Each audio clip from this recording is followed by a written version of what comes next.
Oi, pessoal. Espero que vocês estejam bem. Já começo pedindo desculpas pelo atraso. Tô com problema na internet, minha internet tudo deu errado hoje. Enfim, me perdoem. Eu só atrasei acho que uma vez esse ano, então me perdoem. E hoje a nossa aula vai ser especial, né?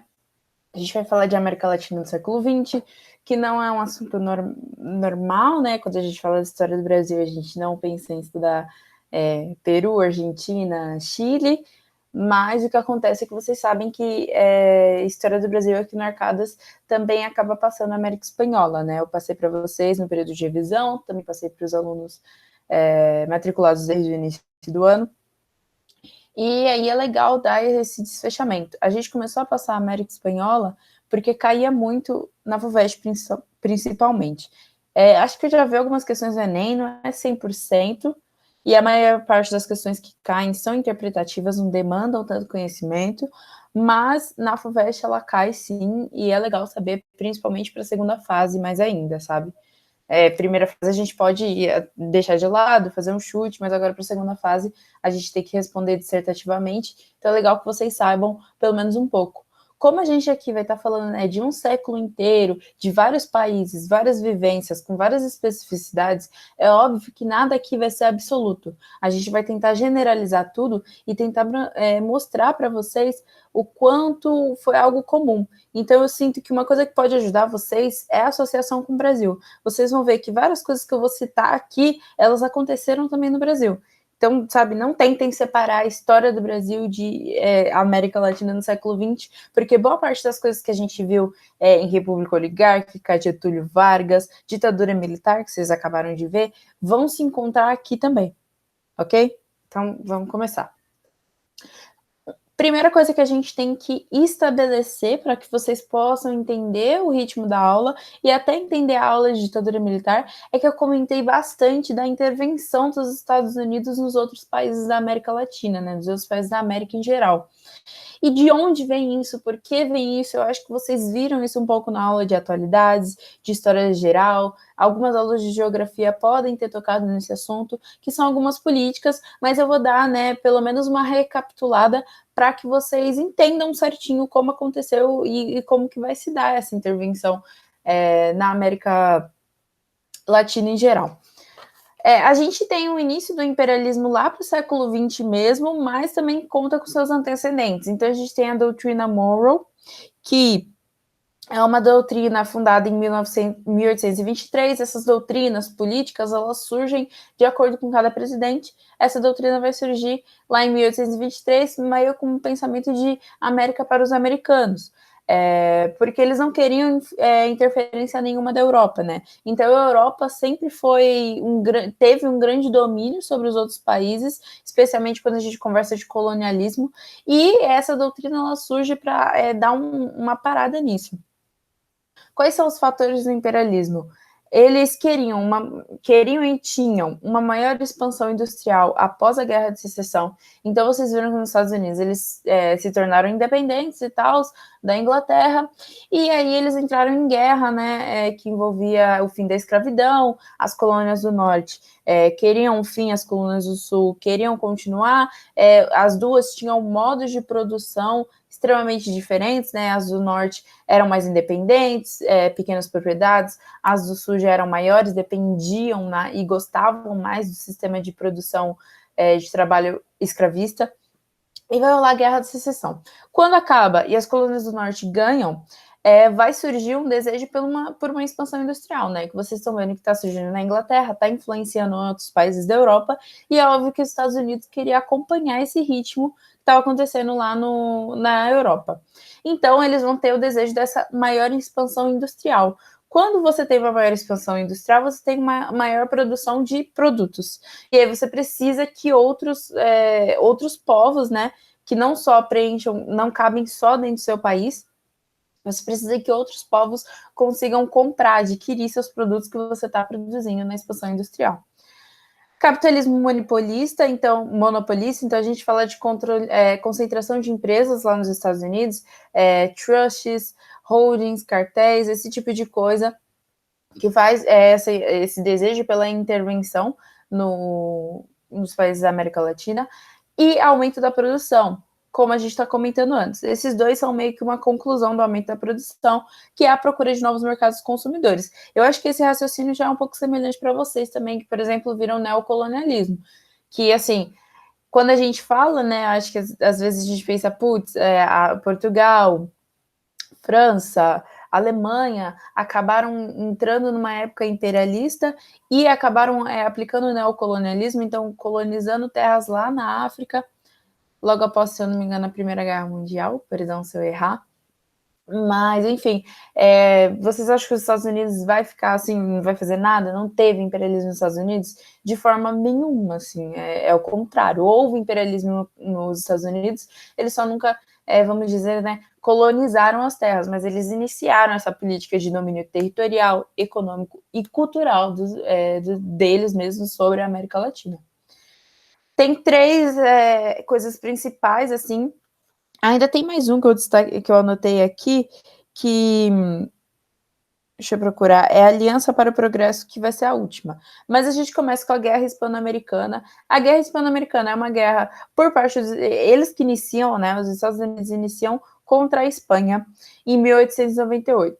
O objetivo era conseguir uma dominação maior da América Central e do Caribe, de Cuba, por exemplo, toda essa região. O pretexto que eles usaram era uma explosão de um couraçado Maine, um barco, um navio gigante que eles tinham, que estava lá num porto em Havana, né, Cuba, e que vai explodir. E eles vão usar esse pretexto para iniciar uma guerra com a Espanha, que na época ainda era, né, a metrópole dessas colônias. A consequência foi uma vitória dos Estados Unidos, né? A Espanha ela já não estava mais naquele auge, ela estava inclusive próximo, né, de várias independências, já tinha ocorrido a independência do México, a gente estudou isso um pouco lá em América Espanhola. E, assim, realmente não estava no seu auge, Portugal e Espanha, assim, já não estavam mais se destacando como potências, aquela fase já tinha passado, a Inglaterra, a França já estavam tomando esse papel, então os Estados Unidos vai acabar ganhando a guerra e vai conseguir, por exemplo, a independência de Cuba, e eles vão, inclusive, conseguir domínio, de fato, então muita influência econômica, política nesses territórios, como Porto Rico, Filipinas, Ilha Guam. Porto Rico, inclusive, até hoje, ele se considera um país associado aos Estados Unidos. Também teve um plebiscito em anos recentes, eu não lembro exatamente, mas realmente faz pouco tempo, em que perguntavam se eles topavam fazer parte dos Estados Unidos da América, né? Então, se tornarem se tornaria um estado, talvez, dos Estados Unidos da América, e mais de 65% votou que sim. Então, vocês veem essa influência, né, dos Estados Unidos até hoje. Depois disso, a gente tem a política do Big Stick, do Theodore Roosevelt. Em tradução, Big Stick, ele significa um grande porrete, né? E a frase meio que dá um significado a essa política converse diplomaticamente, converse tranquilamente, mas sempre tenha um grande porrete na sua mão. Que é, né, caso não funcione na conversa, a gente vai partir para agressão. E essa já é a política, uma das políticas mais oficialmente agressivas que tem. Inclusive tem essa charge que eu deixei aqui, que cai muito em vestibular, quando eles querem falar da política do Big Stick, então é legal vocês já se ligarem. Esse daqui é o Theodore Roosevelt, então é uma imagem parecida, né, gente? Esse aqui é o Franklin Roosevelt, que a gente vai comentar daqui a pouco. Mas, enfim, vai ser uma das políticas mais agressivas e vai ser uma política extremamente intervencionista. Então, ela vai durar nesse governo do Theodore, e é desde 1901 até 1909, né, que ele vai ser reeleito. Quais são alguns exemplos? A gente tem Cuba com a emenda Platt, que é uma emenda lá da Constituição cubana, que determina, assim, uma influência total dos Estados Unidos em todas as questões políticas, econômicas, sociais que existem em Cuba. Isso dá autorização para intervenção, uma autorização direta para a intervenção dos Estados Unidos. E que também mostra, por exemplo, os Estados Unidos meio que tem uma base naval lá em Cuba, né? Que depois vocês vão ver que vai rolar uma tretinha dos Estados Unidos e Cuba, mas enfim, vai rolar uma base naval, né? Que depois vai se tornar a prisão de Guantánamo, que é onde os Estados Unidos mandavam os seus prisioneiros. Mas enfim, já começa com essa emenda Platt, extremamente intervencionista. Logo após isso, A gente tem a situação Colômbia-Panamá. Panamá era uma região que ficava dentro da Colômbia e os Estados Unidos diretamente vão intervir na separação entre os dois. Então, né, vai rolar uma separação. Panamá consegue sua independência como próprio país em 1905 e, né, isso já vai intervir novamente numa relação extremamente dependente de Panamá e Estados Unidos, que também vai conseguir a construção do Canal do Panamá, que é basicamente uma separação, né, gente? Eu esqueci de colocar um mapa, mas se vocês lembram de como a América é, vocês vão se lembrar que mais ou menos não existe nenhuma divisão, nenhum meio entre as terras. Então pode ficar mais fino, né, na América Central e depois fica grande de novo, mas não existe nenhuma separação. Então, basicamente, os navios dos Estados Unidos, por exemplo, eles tinham que dar toda a volta até o fim da América para poder fazer as coisas, para poder fazer uma conexão entre Atlântico e Pacífico. E aí, eles vão criar lá para 1905, um pouquinho depois, esse canal de Panamá, que é literalmente fazer, sei lá, uma arte geográfica que eu não entendo, de separar as terras, conseguir criar um espacinho e para fazer com que os Estados Unidos consigam transportar navios, não só os Estados Unidos, outros países também, mas principalmente os Estados Unidos. É legal falar que, tipo assim, a economia dos Estados Unidos cresceu imensamente graças a esse canal. Então já mostra o quão os Estados Unidos se absorveu de muita coisa dos países da América Latina, cresceu muito devido a isso, mas hoje em dia, né, caga, assim, hoje em dia a gente tem a Organização dos Estados Americanos, que é basicamente uma iniciativa, por exemplo, dos países da América Latina de tentar se reestruturar e tentarem se afirmar como potências. E assim, boa parte desses países, tanto a gente está falando aqui da relação Estados Unidos e América Latina, mas a gente também pode falar de Europa e África, que são dois, assim, né, continentes, mas os Estados Unidos fica no mesmo continente, no caso, mas que são países extremamente como que eu posso dizer, comidos, sei lá, absorvidos pelas essas outras potências e que hoje em dia tem um grande déficit, ninguém faz nada para ajudar e acha que é tipo responsabilidade nossa. Então o Brasil nunca deu certo porque é isso, porque eles são ruins e os Estados Unidos é superior, sendo que esses outros países potências, eles só são potências até hoje em dia, eles só estão no top 10 de PIBs e etc., porque eles se alimentaram de todos os benefícios econômicos que haviam nos outros países. Mas, enfim, além disso, eles vão conseguir, né, esse domínio do Canal do Panamá. Inclusive, os Estados Unidos vai ser meio que dono do Canal do Panamá, tipo, até 1999. Só em 2000 que esse Canal do Panamá se torna, de fato, do país Panamá. Além disso, eles vão influenciar, né, intervir no Nicarágua, no México e no Haiti. Logo após isso, a gente tem a política da boa vizinhança, que é a política de Franklin Roosevelt. Eu estou tentando chamar eles pelo primeiro nome justamente por isso, para não confundir. E que já é uma nova política externa, né, desse Franklin, que vai rolar entre 1933 até 1945. Foi o presidente que lutou, né, que lidou com a Segunda Guerra Mundial também, né, e que também teve que lidar com os prejuízos, as consequências da crise de 1929. Bom, mas enfim, esse objetivo era impedir a influência europeia na região e recuperação da crise de 1929. O que vai rolar, gente, é que na década de 30, em 1930, para a Europa vai ser um período muito marcante de grandes ditaduras. Então a gente tem o nazismo na Alemanha, o fascismo na Itália, tem um período ditatorial em Portugal. Enfim, tem vários países da Europa e houve um medo por parte dos Estados Unidos que essas ditaduras começassem a tentar intervir ou recolonizar os outros países da América. E aí eles não só recolonizar, mas também impedir certa influência europeia. Então eles vão começar essa política de boa vizinhança e também que além de tentar impedir a Europa, a influência europeia, eles vão tentar, né, fazer uma recuperação da crise de 1929, então novamente procurando novos mercados, novos consumidores.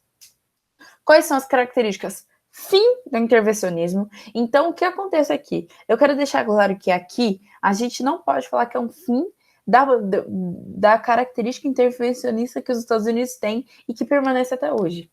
O que acontece é que com o Big Stick você vê uma política extremamente intervencionista. Então a gente tá, tipo assim, tem lei na Constituição de Cuba que permite intervenção estadunidense. Então eles fizeram 2 países se separar e fizeram um canal em outro país que eles falam que é deles. Então, assim, isso é muito direto, isso é muito grotesco, isso é muito agressivo. E o que acontece a partir disso é que eles vão diminuir essa política intervencionista. Mas a gente vai ver posteriormente uma intervenção forte dos Estados Unidos na política dos outros países, né? Instauração de várias ditaduras. Mas, enfim, é esse fim do intervencionismo. Então, aí é o início de uma negociação diplomática. Então, eles vão tentar retomar uma relação muito mais diplomática com os países, muito mais na base da conversa, né? E eles vão fornecer uma colaboração econômica e militar em cada país que precisasse. Então, é nesse período que inicia, por exemplo, empréstimos ao Brasil. Quando a gente fala de 33, 45, a gente fala de Vargas. Foi quando, por exemplo, Vargas estava super indeciso, quase cedendo ao nazismo da Alemanha na guerra, quando os Estados Unidos cede, se eu não me engano, um empréstimo de 45 milhões de dólares, que hoje pode ser até pouco, né? Mas antes devia ser muito, muita grana, e que fez, por exemplo, o Vargas ceder a ser, né, o bom vizinho dos Estados Unidos, por exemplo. Além disso, como eu falei, a gente tem a Aliança para o Progresso do Kennedy, que dura de 1960 a 1963. Eu não citei porque eu nunca vi cair concisamente na FUVEST e vestibulares em geral. Não era minha responsabilidade passar, né? Que se a gente ficar falando aqui dos Estados Unidos vai ser cansativo. Mas é outra política, né, que vai surgir de domínio nos países latino-americanos, que basicamente a Aliança para o Progresso é evitar o surgimento de uma revolução de esquerda, que a gente vai ver, né, que os Estados Unidos está muito envolvido nisso, em tentar evitar uma expansão da esquerda, e basicamente vai ser um apoio dos Estados Unidos em dinheiro, programas de combate à desigualdade, miséria, abertura para investimentos de empresas de capital estrangeiro. Então, os outros países vão abrir o capital estrangeiro e os Estados Unidos vai começar a colocar algumas multinacionais, esse tipo de coisa. Mas agora vamos entrar de fato ao assunto e a gente vai falar da Revolução Mexicana.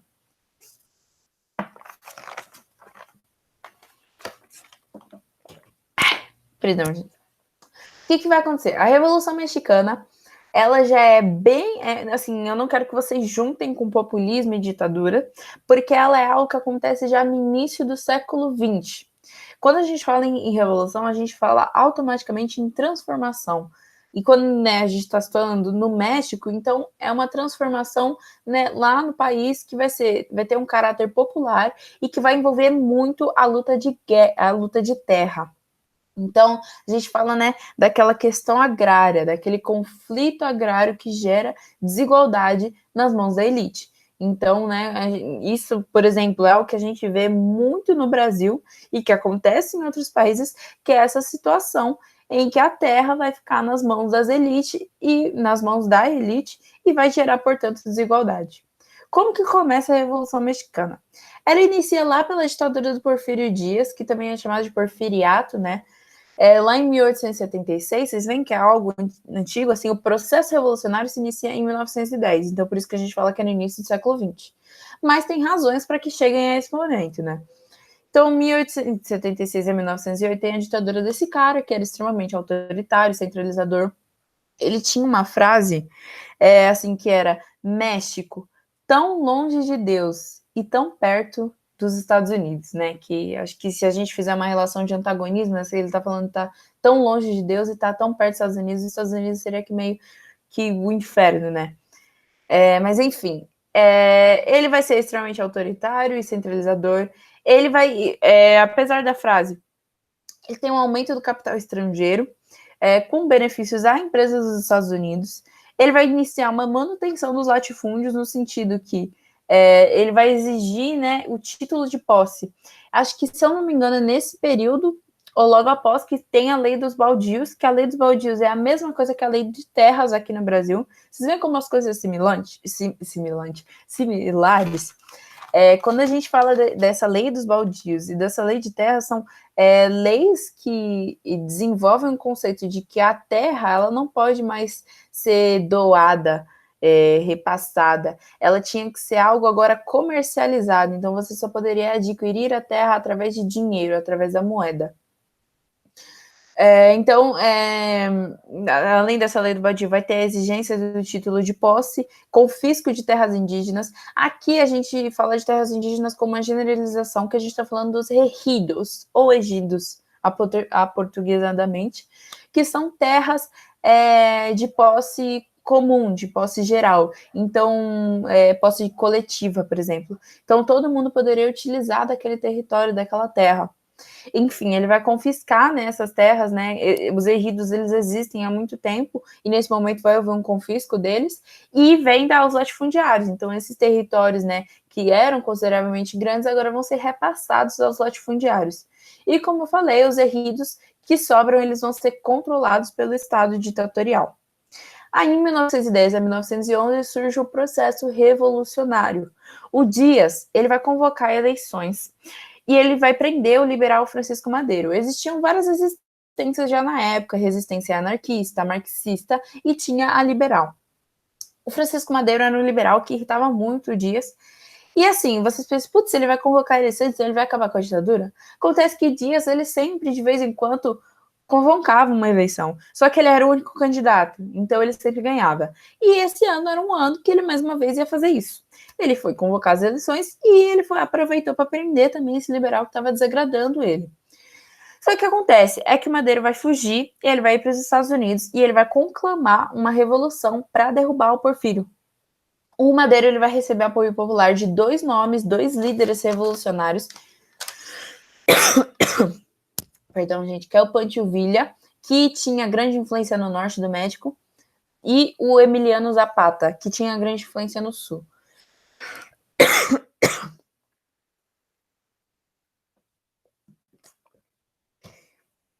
E ele vai receber apoio. Esses revolucionários, eles tinham uma linha muito mais marxista, né, muito mais comunitária e socialista. Mas, né, para a época, eles vão acabar cedendo esse apoio para o Madeiro, porque era algo menos pior na situação. E acho que eles não sabiam a política de que ia acontecer no governo Madeiro. Em 1911 vai rolar a queda de Dias, então vai rolar muita pressão popular, e ele vai renunciar, e vai rolar a ascensão do Madeiro, né? Então, nesse período, inicia o governo Madeiro em 1911 e 1913, vai até 1913, e apesar de um discurso liberal, ele centraliza o acesso a terras na mão da elite, e com isso os movimentos populares continuam a crescer. Então ele vai centralizar mais ainda as terras e vai rolar um rompimento de Zapata. O Emiliano Zapata, ele vai iniciar aquela ideia do Plano Ayala, que era uma tentativa de revolução social com acesso irrestrito às terras, né? Então ele procurava uma reforma agrária, ele procurava um confisco de 1/3 das terras dos latifundiários, e ele queria instaurar um banco de crédito agrário, né? Para que essas pessoas tivessem terra e tivessem grana para financiar um projeto agrário lá. Eu tinha que começar a tossir na aula, né, gente? Enfim, não vai agradar muita gente. Os líderes revolucionários vão romper com Madeiro e aí vai rolar uma contra-revolução. O Huerta vai chegar e vai tomar, ele era um general militar, então ele vai tomar o poder, vai realizar um golpe de Estado e vai retirar o Madeiro. E é importante dizer que esse Victoriano Huerta era extremamente apoiado pelos Estados Unidos. Então, a aposta dos Estados Unidos no México foi esse Huerta. Enfim, o que acontece é que o Huerta consegue fazer esse golpe de Estado, né, com muito apoio dos Estados Unidos, então ele consegue. Só que ele vai abrir muito para capitais ingleses do Reino Unido. E assim, os Estados Unidos já vai falar, pô, tá me traindo? Não. E vai romper com os Estados Unidos. E aí ele vai ficar sem apoio dos Estados Unidos, sem apoio popular, e ele vai renunciar no mesmo ano, né? Porque ele fala que ele queria estabelecer a ordem, né? Porque todo mundo se revoltou contra ele, não tinha mais o que fazer. Aí, logo após isso, né, vem de novo Carranza não de novo Carranza, mas de novo com o apoio dos Estados Unidos, né, em 1914 a 1917. E ele vai promover, ele vai prometer uma constituição, uma nova constituição, que é a Constituição de 1917. Essa Constituição, ela vai, por exemplo, proporcionar um salário mínimo, ele vai estabelecer a jornada máxima de 8 horas de trabalho e ele vai reconhecer terras indígenas, então ele vai reconhecer alguns ejidos mas ainda assim vai garantir a propriedade privada. Então o Carranza, ele basicamente soube equilibrar as questões da época, e, assim, não cedeu à luta do Zapata e do Pancho Villa, por exemplo, de realizar de fato uma reforma agrária, mas ele vai, assim, tentar equilibrar, né? Ele vai tentar realizar os anseios da camada mais popular, como o Zapata, como o Pancho Villa, mas também, né, vai iniciar um governo mais equilibrado que também possa agradar os Estados Unidos e as elites. Logo após isso, o Zapata vai morrer, infelizmente, eles vão estar numa constante luta revolucionária por todo o país e vão acabar morrendo em 1919 e o Pancho Villa em 1923. O processo revolucionário, a partir disso, pela terra, vai se desorganizar, né, querendo ou não, perdendo os maiores líderes revolucionários, mas ele continua existindo até hoje. Por isso, vocês vão ver que algumas pessoas comentam que a Revolução Mexicana nunca acabou de fato, porque a reforma agrária nunca foi... não, vocês vão ter spoiler e vai ser, de certa forma, cansada. Mas, assim, essa questão agrária, ela nunca vai ser totalmente resolvida. E, assim, desde 1994 vai existir o Exército Zapatista de Libertação Nacional. Eles vão fazer um trabalho de base com luta armada, literalmente. Eles vão ter uma formação majoritariamente indígena, né, de descendentes de pessoas indígenas dos povos pré-colombianos, e com caráter marxista, né, que eu coloquei aqui do lado. Eles são uma luta armada e por isso eu já falo para vocês que por isso eles são encapuzados, então eles nunca se reconhecem. Se eu não me engano, descobriram o nome que existe de um subcomandante chamado Marcos, mas ninguém sabe quem é esse Marcos. É só isso. Enfim. Próxima coisa que acontece durante a América Latina, muito importante ser citada, é o período do populismo na América Latina. E que é um período, assim, de populismo, e eu vou comentar na próxima, ditaduras, você já vê que acontecem no Brasil, de fato, ditaduras militares, a gente está comentando, porque ditadura de populismo também teve. Enfim, o que é o populismo? Ela é uma política de Estado típica das décadas de 30, 40 e 60. Pode ser que aconteça um pouco antes, pode ser que aconteça um pouco depois. Como eu falei, a gente está tentando generalizar algo que aconteceu na maior parte dos países da América Latina. Então é muito difícil de a gente especificar algo, e a gente está tentando, como eu disse, generalizar. Então eles tinham o objetivo de atender aos anseios mais imediatos das camadas populares sem alterar a estrutura de poder dominante. Então o interesse era acalmar os desejos mais imediatos das camadas populares, porque vocês viram, por exemplo, na Revolução Mexicana, vários presidentes que não estavam conseguindo acalmar, atender esses anseios, e existem coisas assim que vão se tornando mais emergentes conforme o tempo vai passando. Então, às vezes, uma questão de uma reforma agrária, ela vai ficando mais urgente, mais emergente, a população vai querendo mais e mais e mais, e aí não tem como você atrasar isso. Então, esses presidentes que vão adotar o populismo, eles vão, de certa forma, acatar certos desejos populares, mas eles não vão alterar, de fato, a estrutura de poder dominante. A elite continua sendo elite. Quais são as origens? Aqui vocês podem associar muito também com a história brasileira que a gente está vendo, né? Que a gente viu. Crise da oligarquia. Quando que Vargas, né, que é um símbolo do populismo no Brasil, maior para mim, assim, quando que Vargas vai surgir? Ele vai surgir com a crise da República Oligárquica. Então, é quando, né, a oligarquia não estava dando mais certo, estava desagradando os profissionais liberais, desagradando a burguesia, por exemplo. E, assim, eles estão tentando, né, ficar naquela política de café com leite que não vai rolar, né? Se eu não me engano, Washington Luiz vai indicar outro paulista. Ai, que vergonha, né? Já pensou? Eu erro o nome do presidente, mas eu acho que é de Washington Luiz. Vai indicar, enfim, outro paulista, sendo que era para ser a vez de Mineiro, e aí começa toda aquela bagunça que vocês já conhecem, espero que vocês conheçam, que vai resultar no governo, né, provisório, que depois se torna uma ditadura de Vargas. Não só isso, crescimento da industrialização e urbanização. Então, por mais que a gente saiba, por exemplo, mas a industrialização não só começou no Vargas em si, dentro de fato do populismo, sim, quando a gente fala em Brasil, a gente fala que o projeto de industrialização oficial só se inicia em Vargas, mas não é como se vocês não tivessem visto uma evolução um pouco industrial do Brasil. Então vocês viram, por exemplo, a Era Mauá, né, com o Barão de Mauá de fato, algumas coisinhas que foram acontecendo, né, junto com o surgimento de uma burguesia, de um proletariado, de uma classe média, né. Então era uma classe que, assim, uma classe média, né, quando a gente fala, é literalmente médio. São pessoas que agora não eram tão pobres e também, mas também não eram tão ricas. Então, são pessoas que, por exemplo, estão deixando, né, de ter que se preocupar 100% com o que eu vou comer para hoje e podem começar a se preocupar com a política, por exemplo. Por isso que a classe média é importante. O proletariado também, vocês viram as greves operárias que vão acontecer lá para 1910, então já existiam fábricas, já existia um certo conceito de indústria, entendem isso? Esse é o contexto. E quais são as características gerais do populismo? Manipulação das massas, então, esse comportamento demagógico, né? Imensa, gigantesca propaganda. Então, a gente viu, ó, rádio, por exemplo, eu falei para vocês que Vargas todo dia ia a uma rádio, né? Na verdade, tinha a própria rádio, que era a Hora Brasil, se eu não me engano, a Hora do Brasil, em que ele conversava com o público.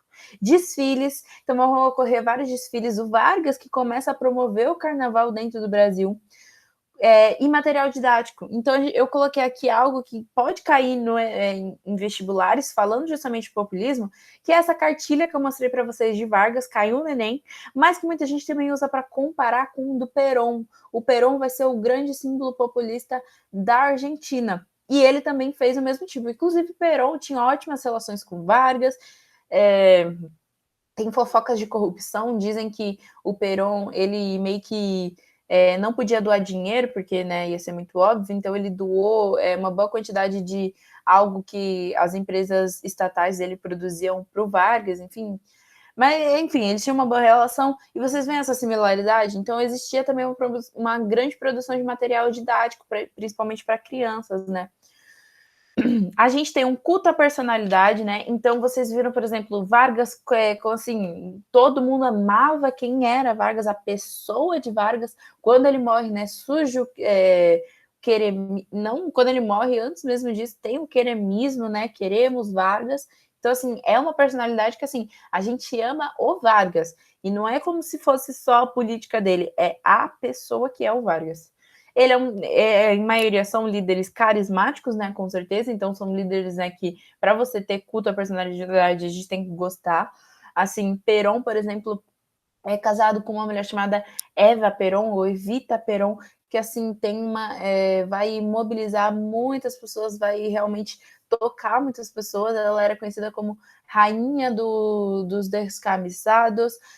O Vargas também vai ser extremamente carismático, como eu falei, vai falar com o povo todo dia pela rádio, e também tem uma relação muito, muito paternalista, né? Em que as pessoas vão ver esses líderes como pais, né? Tipo, os benefícios que eles vão adquirir nessa política. Então, Perón, com leis trabalhistas, Vargas também, Cardenas também, que a gente vai ver, esses benefícios que eles vão promover, eles são frutos apenas dessa bondade, né, do líder. Então, vamos ver como um pai de fato, um pai de fato. Além disso, temos o trabalhismo, né, que são a concessão de direitos trabalhismos e o início do Estado tentando promover uma relação entre Estado e trabalho, né, que vocês viram, então CLT e tudo isso, e assim, outras leis trabalhistas em outros países. E nacionalismo e intervencionismo. Então, o nacionalismo, por exemplo, aqui no Brasil a gente tem um grande exemplo. Vargas, no seu governo democrático, instaurou o Petrobras, né, que a gente conhece lá de 50 a 54, se eu não me engano. E assim, por exemplo, no México a gente vai ter o Pemex, né, que é o Monopólio Nacional de Exploração do Petróleo, e intervencionismo em qualquer área que eles possam se relacionar, de fato, a intervenção do Estado na economia, no trabalho, em que for necessário, como também nos sindicatos. Mas vamos falar um pouquinho mais do Juan Domingo Perón, né? Que ele vai ficar de 46 a 55 e vai ficar durante um aninho, de 73 a 74, no meio de uma ditadura militar. Eles vão tentar voltar, mas não vão conseguir. Mas, enfim, Qual era a marca de Perón? Nacionalismo econômico, então ele vai estatizar várias empresas estrangeiras, inclusive na Argentina até hoje o petróleo é estatizado, então tipo, hoje em dia a gente aqui tem Shell, Petrobras e não sei o que, lá só tem uma companhia de petróleo, que vende petróleo, controle do proletariado através dos sindicatos, então, por exemplo, há uma relação intervencionista, que agora eles vão conseguir, de certa forma até, controlar o proletariado, fazendo várias companhias de sindicato e conseguindo realmente controlar os sindicatos para, tipo, por exemplo, que não olhe greves.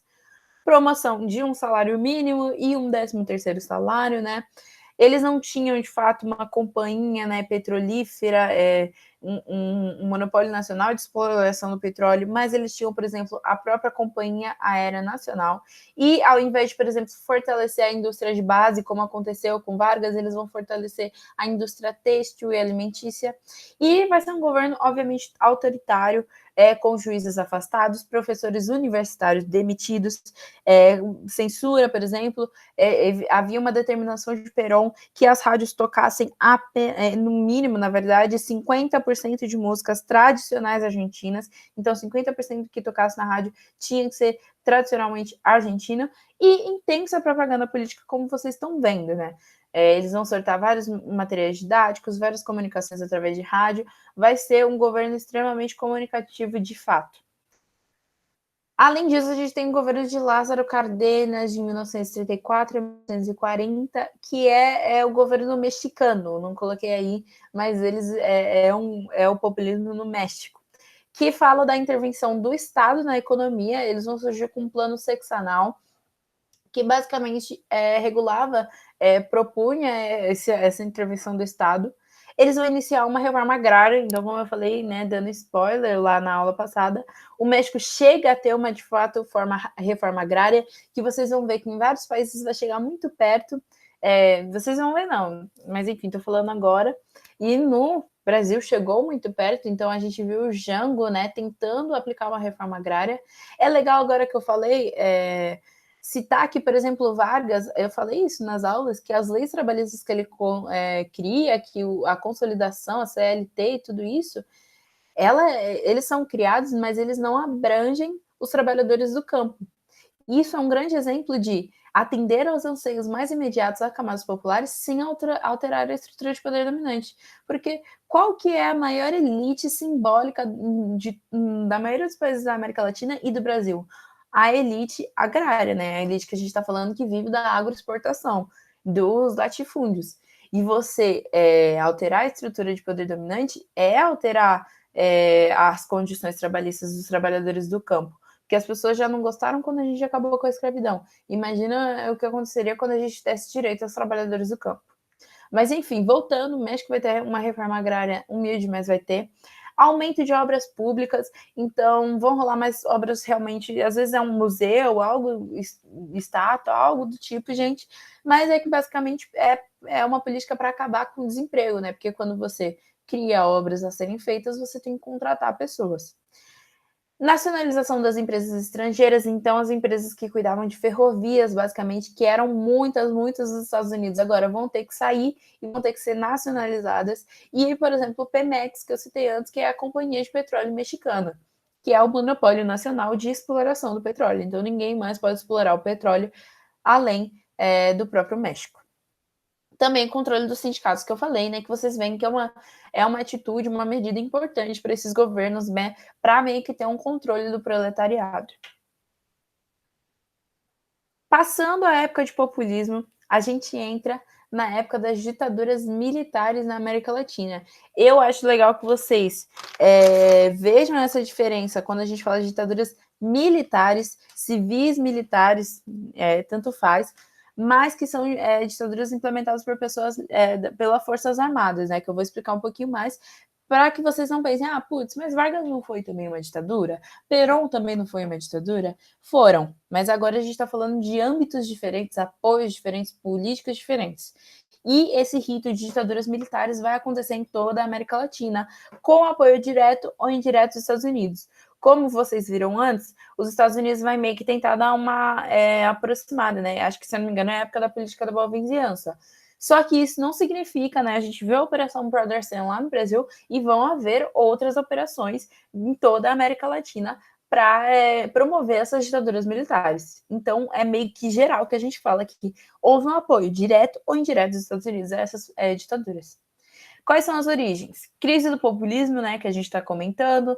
Então, o populismo vai começar a decair de uma forma ou de outra. Aumento da inflação, concentração fundiária. Então, é nesse período, né, a gente vê que tem um histórico, né, desde a colônia, dessa questão fundiária, mas é nesse momento que começa uma intensa concentração fundiária, aumento dos gastos públicos e diminuição dos preços dos produtos agrícolas. Então, isso vai afetar todo o Brasil, todo o Brasil não, toda a América Latina, porque a gente conhece, né, principalmente a América Latina, como países agroexportadores. Então, a gente tem isso no Brasil e tem em outros países. Então, isso vai prejudicar quase todos os países. E também o surgimento da Guerra Fria, né? Os Estados Unidos e as elites nacionais latino-americanas tinham medo da expansão do comunismo. Como grande exemplo, vai ficar mais forte ainda a Revolução Cubana, que eu citei para vocês nas aulas passadas de ditadura militar, que vai acontecer em 1959.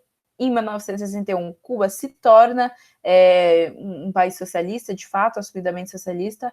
Então, assim, vai causar um grande medo dos Estados Unidos, né? Ainda mais Cuba, que a gente viu que tinha, assim, uma relação tão ligada com os Estados Unidos.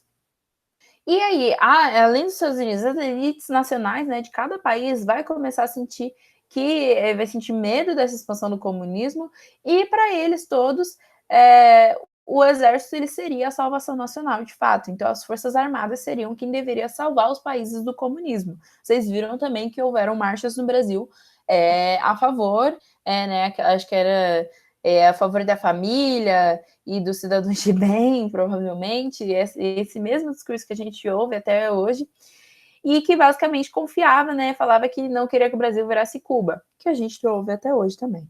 Então, assim, as ditaduras elas foram gerais, gente, de verdade. Então, tiveram no Paraguai, no Uruguai, na Argentina, no Chile, no Peru, Bolívia, Guatemala, República Dominicana.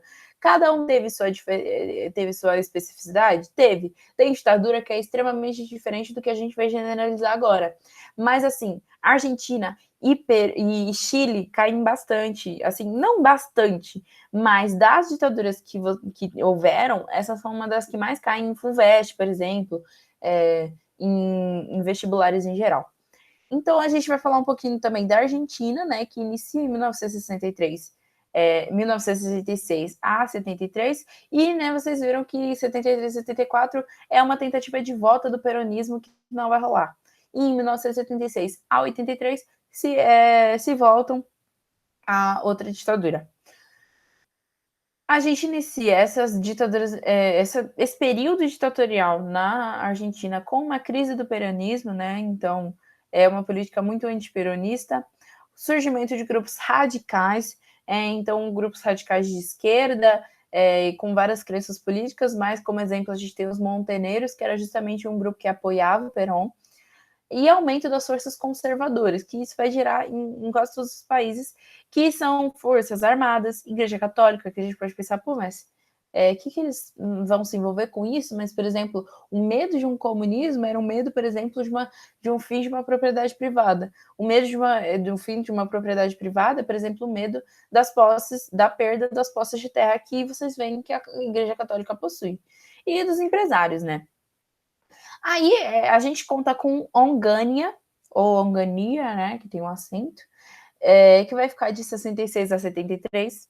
Logo após isso ele sai, e aí ficam revezados entre o governo de Videla, Viola e Galtieri, que é o último governo. Eles vão ser carregados de antiperonismo, como eu falei, anticomunismo, intensa repressão, então censura, prisão, torturas, assassinatos. Existem, assim, várias medidas de repressão que a gente conhece, inclusive, assim, comentando agora, a Argentina foi uma das ditaduras mais sanguinárias que houveram na América Latina, mais ou menos, na verdade, de 30 mil mortes. Enfim, a gente conta com voos de morte, então as pessoas eram pegas e jogadas do avião. Submarino, que é basicamente você tentar afogar a pessoa com um balde de água. Tinha submarino seco, que era você prender ela num saco plástico, assim, para ficar sem ar. grupos políticos que eram presos, assim, colocados numa corda e dinamitados, ou seja, explodidos. Enfim, tem uma história muito famosa, história assim, né? Já é uma oposição que a gente vai comentar, que vai ganhar força, mas que é o surgimento das mães das praças de maio, da Praça de Maio, que é uma praça que tem lá na Argentina. As mães, elas vão até hoje em dias específicos nessas praças lá na Argentina, que são basicamente mães, avós em geral, que perderam parentes, filhos para a ditadura, desaparecidos, enfim, podem ser desaparecidos ou mortos de fato, e elas vão lá protestar. Além disso, dessas pessoas, existem 500 bebês desaparecidos na época, né? 500 bebês ficaram desaparecidos porque, né, várias pessoas, mães, pais, que estavam protestando contra a ditadura, que foram presas, desapareceram ou acabaram tendo a sua morte. E aí, enfim, esses filhos, né, que eram bebês na época, eles vão ser pegos e dados a parentes, parentes não, perdão, pessoas que participavam do governo do Pinochet, no caso, né? Do Pinochet, não, perdão, tô confundindo.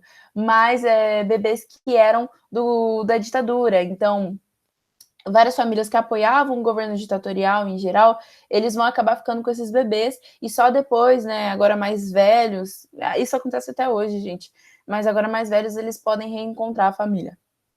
Depois, em 78, vai rolar a Copa do Mundo, que do mesmo jeito que teve um boom, né, meio que positivo para o período ditatorial lá no Brasil, né, lá o Brasil ganha a Copa de 70 e aí consegue, enfim, levar o título, vocês viram que trouxe uma boa imagem, teve o Pelé e etc. Vai acontecer a mesma coisa na Copa do Mundo de 78. A Argentina vai conseguir sediar propriamente a Copa do Mundo e vai ganhar. E ainda tem rumores de que eles roubaram, né, até hoje, provavelmente porque eles sabiam que ia causar uma boa imagem. Mas, de qualquer jeito, vai rolar a decadência, então, um aumento da crise econômica, a inflação chega a 343% ao ano, a dívida externa passa de 8 bilhões para 45 bilhões, diminuição do PIB. Então, tudo isso, né, já vai promover uma má imagem da ditadura militar. Aí vai rolar as Guerras das Malvinas em 1982, que era o quê?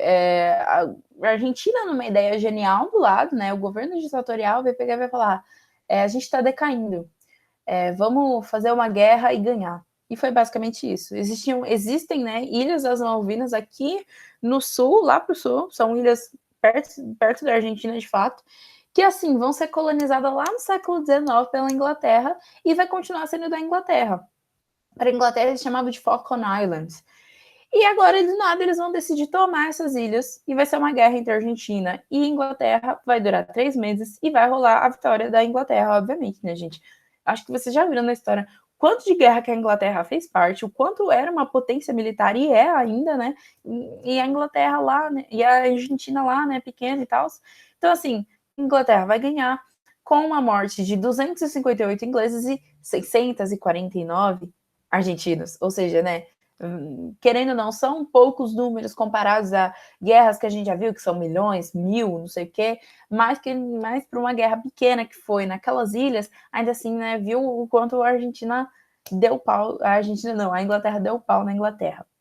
Mas enfim, em 1982, o Galtieri, né, que era o último presidente ditatorial, vai renunciar, e em 1983 vão ocorrer, de fato, as eleições, e assim acaba a ditadura argentina.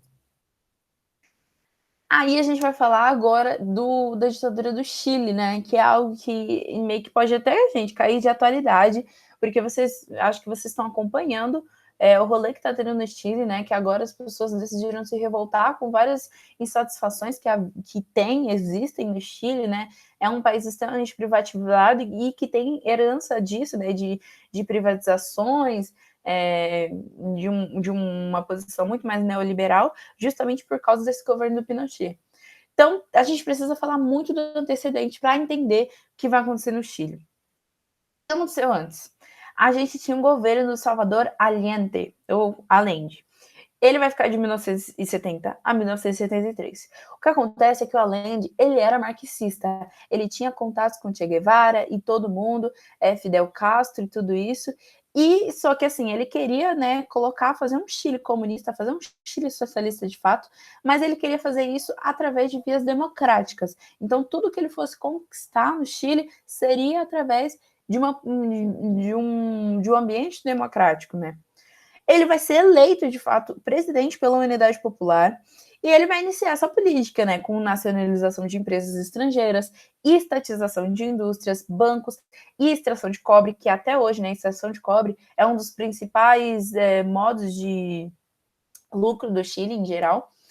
E também, né, vai querer iniciar uma reforma agrária com aumento de salários, né? A gente fala agora de Salvador Allende, que é, obviamente, assumidamente marxista, mas a gente pode comparar com o Jango, que não era 100% marxista, né, gente? Ele era mais centro-esquerda, mas que ainda, né, estava começando a tentar implementar algumas reformas lá no Brasil. Ele queria, o Salvador Allende queria um socialismo pela via pacífica. Isso não vai rolar. Em 11 de setembro de 1973, 11 de setembro, vai rolar um golpe de Estado.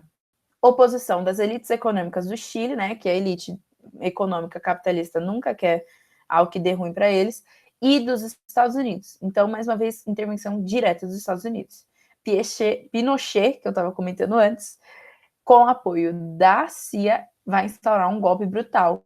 Então, eles vão bombardear o Palácio da Moneda, que é o palácio do presidente, né? Seria, no caso, do Salvador Allende, eu coloquei aqui. E eles vão bombardear simplesmente assim, do nada, por isso que é um golpe brutal.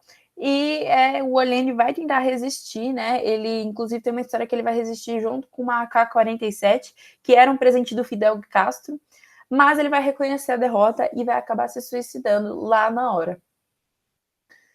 Aí se inicia, né, a ditadura no Chile, que começa em 73 e vai até 1990.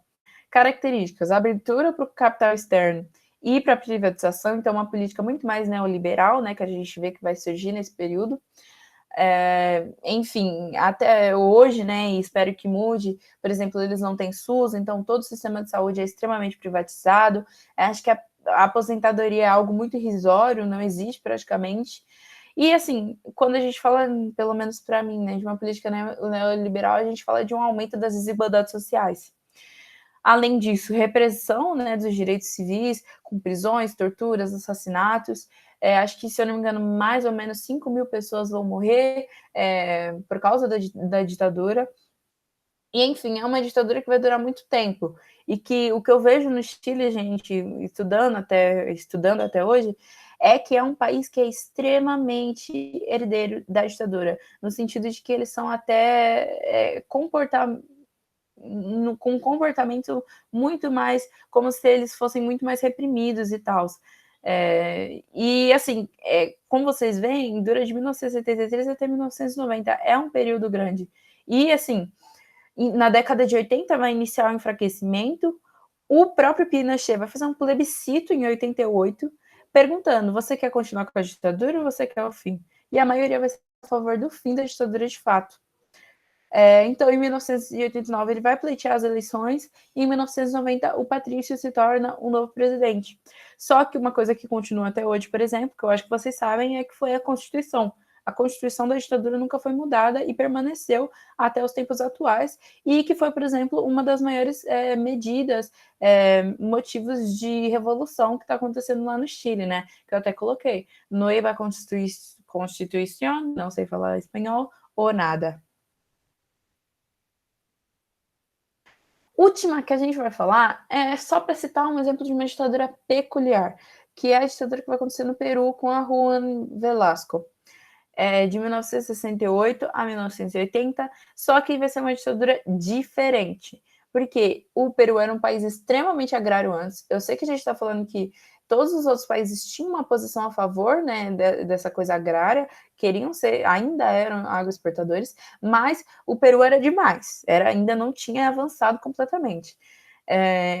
Assim, o Juan Velasco ele vai iniciar realmente uma política de nacionalismo e anti-imperialismo, então contra, sei lá, a abertura de capitais estrangeiros em geral. Vai promover uma reforma agrária, vai promover uma reforma educacional, por exemplo, ele vai colocar que o Quechua e o Aymara serão línguas ensinadas dentro da escola. O Quechua, se eu não me engano, era uma língua dos Incas. Então línguas indígenas vão ser aplicadas na escola. E infelizmente vai surgir de fato uma crise econômica com excessivos gastos e queda dos preços que vai acabar, né, com a decadência dele e a saída dele. Por último, a gente vai citar aqui a Operação Condor, que é mais ou menos o Mercosul da ditadura, que vai ser uma aliança entre os regimes militares da América do Sul, que envolvem Argentina, Brasil, Bolívia, Chile, Paraguai e Uruguai, com, né, uma pitadinha dos Estados Unidos lá, né, a CIA ajudando em tudo, que é basicamente uma operação anticomunista com cooperação entre órgãos de segurança. Então, cada órgão de segurança que existia, né, que eram órgãos de segurança para reprimir, basicamente, comunistas e pessoas anti-ditadura, eles vão cooperar internacionalmente para ceder informações e tudo que for melhor. E a gente tem o exemplo da doutrina de segurança nacional que houve no Brasil, e é uma doutrina que vai se seguir para outros países também, né? A gente tem a Lei de Segurança Nacional no Brasil, e é uma doutrina que vai se seguir para outros países, né? Que é essa questão de segurança nacional contra os comunistas. Aqui, para não confundir, eu deixei uma foto, mais uma vez, por exemplo, do Médici, que é um dos ditadores do Brasil, ficou lá para 1970, né? E do lado do Nixon, por exemplo. Então, para deixar claro, esse apoio direto e indireto do ZEUA, mesmo depois daquela política da boa vizinhança. É isso, gente. Muito obrigada. Mais uma vez, perdão pelo atraso, me perdoem, foi o único erro, não vai se repetir. É que eu estou cheia de coisas para fazer e eu falei hoje, já que eu estou cheia de coisas para fazer, eu faço francês. Aí eu acordo 7 horas da manhã para fazer francês, estudar francês. Eu vou fazer de manhã, né? Eu tenho tempo até 1 hora da tarde para poder gravar. Gente, minha câmera parou de quebrar, eu tive que reiniciar meu computador 10 vezes. Minha internet não estava pegando, do nada, caía, voltava. Meu computador começou a ficar lento, as coisas demoravam para abrir. Gente, tudo deu errado. Então, peço desculpa. Até crise de tosse comecei a ter aqui na aula. Outra coisa que eu queria dar de recado, né, é que agora a gente inicia o período de revisão. Também queria falar, né, eu não coloquei questões, eu sei disso, peço desculpas, é que eu não sei se ia dar tempo, normalmente eu estou acostumada com ter 2 aulas de 45 minutos, aqui a gente só tinha 1 hora de plantão, eu não sabia se ia dar tempo, preferi fazer uma lista bem legal para vocês de exercícios, façam, que vai ser muito bom para vocês treinarem, porque realmente é um conteúdo muito raro, que a gente não vê muito ao longo do ano, e que cai, e que pode ser uma questão trunfo para vocês passarem para a segunda fase ou passarem da segunda fase. Outra coisa que eu ia falar, que é o recado que eu tinha esquecido, é que agora a gente inicia o período de revisões. Mais uma vez eu peço, vão lá no formulário e respondam. Mas além disso, é que eu estou considerando fazer aulas ao vivo, né? Porque eu estou sentindo falta de vocês interagindo. E eu acho que revisão é algo muito mais participativo, né? Porque aulas normais são participativas, com certeza, eu queria que fossem, mas querendo ou não, tinha um conteúdo para passar. E agora, com revisão, eu quero mais ver o que vocês estão precisando e o que é mais importante que caia, né? Que eu tenha que repassar, relembrar vocês. Então, é para avisar que talvez as aulas sejam ao vivo. Então, se preparem, eu só vou ver se o horário vai ser bom, mas eu acho que vai ser o mesmo horário do ano. E se preparem que talvez nas aulas também começam a serem ao vivo. É isso, gente. Obrigada. Até.